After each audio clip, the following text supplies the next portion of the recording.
Know that. Know that I stood in the painted cave in which they dwelt, and took a bit of them away with me.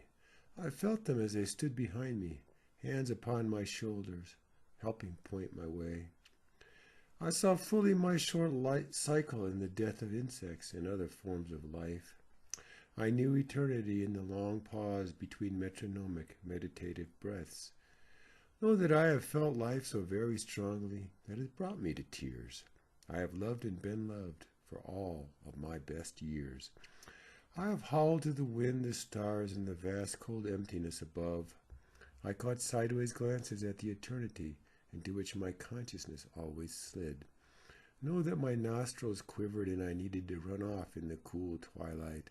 I understood that I wasted the vast proportion of the tiny time allotted to me. I watched those who gave me life as they showed me how I too must pass away.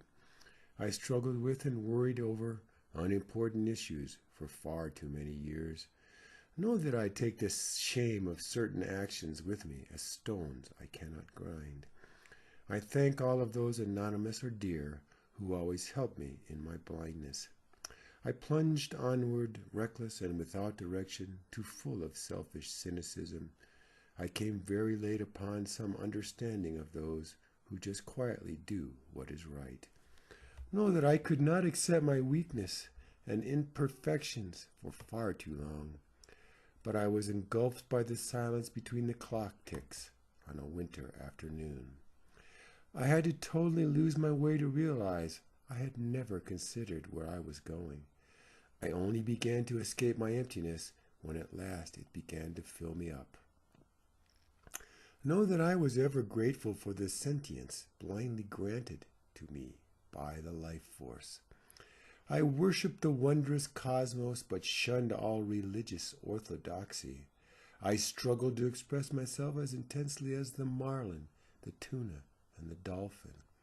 I was taught to think and question and was then forced to accept and to play along. Know that I believed in comfort and efficiency always proceeding hand in hand. I am ashamed of our unending commitment to hate and death through war.